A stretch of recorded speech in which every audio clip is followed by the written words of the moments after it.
پھر انہوں نے کچھ اپنے دوست تیار کی، ایک کا نام عبداللہ آیا ہے۔ اس عبداللہ کو کہا کہ تم نے نماز پڑھنا ہے تو خوبصورت نماز پڑھو، سب سے زیادہ خوبصورت، تاکہ تمہاری نماز پر صحابہ دھوکا ہو جائے۔ وہ نماز پڑھتا، سارے اصحاب میں مشہور ہوا کہ مدینہ منورہ میں ایک شخص ہے، عبداللہ نام ہے ان کا، وہ اتنا خوبصورت نماز پڑھتی ہے 350 میں۔ اچھا، ایک بار نبی علیہ السلام اپنے اصحاب کے ساتھ مسجد نبوی کے پاس بیٹھا ہے، تو صحابہ کرام میں یہی بات جاری تھا، ایک شخص ہے بہت خوبصورت نماز پڑھتا ہے۔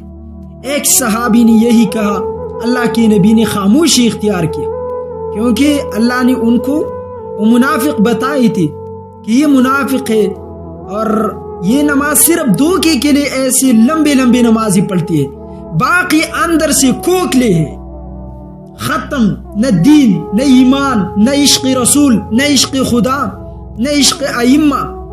یہ نمازیں جو لمبی لمبی پڑھتی ہے، یہ صرف دھوکے کے لیے پڑھتی ہے، باقی کچھ نہیں ہوتا۔ ویسے اللہ کے نبی کے سامنے جب یہ بات کیا، انہوں نے خاموشی اختیار کی۔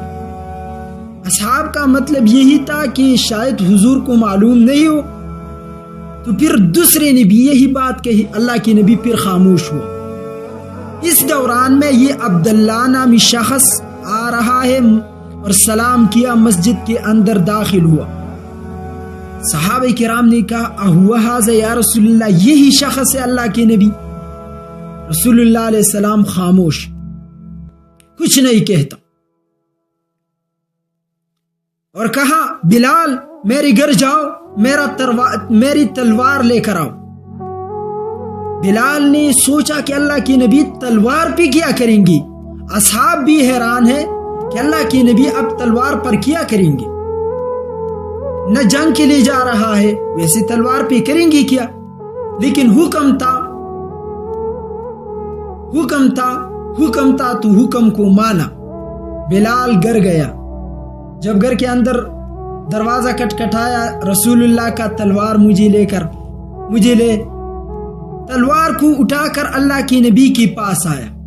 اللہ کے نبی نے تلوار کو نکال کر تیز اور ویسے رکھا، اپنے پاس تلوار رکھا اور کہا، ابو بکر اندر جاؤ مسجد میں، اور یہ شخص جو آیا، تم لوگ جو ان کی صفات بیان کر رہی تھی کہ ایسا نماز پڑھ رہا ہے، ویسا نماز پڑھ رہا ہے، اگر سجدے کی حالت میں ہو پھر بھی سر کاٹ لو، رکوع میں ہو گردن اڑا دو، جس حالت میں تم دیکھو تو ختم کرو۔ ابو بکر مسجد کے اندر داخل ہوا تو نماز پڑھ رہا ہے اور ایسی قیام کی حالت میں ہے۔ ابو بکر باہر آیا، کہا، یا رسول اللہ آپ ایک بار آ کر دیکھ لو، اتنا خوبصورت نماز پڑھتا ہے، میں ماروں گا، آپ کا حکم نہیں توڑوں گا، لیکن وہ تو اتنا خوبصورت نماز پڑھ رہا ہے۔ عمر کو کہا، عمر تم اندر جاؤ۔ عمر اندر گیا تو پھر وہ نماز میں تھا، وہ بھی باہر آیا، دل نے اجازت نہیں دیا اور کہا، یا رسول اللہ آپ نے ہمیں سکھایا ہے کہ جو کلمہ پڑھی اور نماز پڑھی، زکوٰۃ دے، ان کو قتل نہیں کرنا، آپ ایک بار تو ان کو دیکھ لو، خوبصورت نماز پڑھتا ہے۔ اب آپ بتائیں کہ ایسی نماز جس پر صحابہ کو دھوکہ دیا تھا، آج کے دور میں 1448 صدی کے مسلمانوں، تمہیں کوئی دھوکہ کیوں نہیں دے گا؟ ہم کہتے ہیں بہت خوبصورت جنازہ، لمبا جنازہ، ارے جنازوں پہ بخشش نہیں ہے، جنازت پہ جب بخشش ہوگا جب آپ کی دل میں ایمان ہوگا۔ لمبی جنازہ 500 دعائیں پڑھی، جہنم میں جائے تمہارا یہ جنازہ۔ آپ نے کبھی اس بات پہ غور کیا؟ کسی نے اعتراض کیا ہماری اس پٹھان قوم میں اور کہا کہ جنازوں پہ بخشش نہیں، 100 لوگ جنازے میں ہے، 40 ہے۔ میں نے کہا ہے، لیکن اس شخص کا جس کی دل میں ایمان ہو، جس کی دل میں ایمان نہ ہو، کروڑوں لوگ اس کے جنازے پہ کھڑے ہو جائے پھر بھی بخشش نہیں ملے گا۔ اگر بخشش ملنا ہے تو کیسے ملنا ہے؟ اپنا دل صاف کر، اپنے پڑوسی کا خیال رکھ، ذل قربا رشتہ داروں کے ساتھ اچھا سلوک کر، والدین کا ادب کر، استاد کا ادب کر، اللہ کی دین قرآن کو مان لو، بیٹھ جاؤ، اس کو سنو، تفسیر کے ساتھ پڑھو، نبی کے حدیث کو سنو، سیرت سے خود کو خبردار کرو، ایمان کے ساتھ زندگی گزارو، ایک ہجڑا آپ کے جنازے پہ کھڑا ہو کر خدا تمہیں بخش دے گا۔ لیکن اگر دل میں ایمان نہیں تو مولوی صاحب 500 دعائیں پڑھ کر پھر بھی بخشش نہیں ہوگا۔ ویسے استاد گمن سے کسی نے پوچھا کہ ہم لوگ بڑے بڑے جنازے، لمبے جنازے پڑھتے ہیں، ہم خدا کے سامنے جرگہ کرتے ہیں، جرگہ ہمارے پٹھان کہتے ہیں شفاعت۔ ارے بھائی، امام ابو حنیفہ کہتا ہے ہم جنازے کی پیچھے اس لیے جا رہی ہے ہم مہمان رخصت کرتے ہیں۔ امام شافعی کہتا ہے ہم جنازے کے سامنے اس لیے جا رہی ہے کہ ہم شفاعت کے لیے جا رہی ہے۔ میں کہتا ہوں دونوں ائمہ نے ٹھیک کہا، ہم سامنے بھی جاتی ہے پیچھے بھی جاتی ہے، لیکن وہ کون ہوگا منزل الذی یشفع عنده الا باذنہ، خدا کی اجازت کے بغیر کون شفاعت کرے گا؟ یہاں تو حرام خور بھی آیا، شرابی بھی آیا، یہاں تو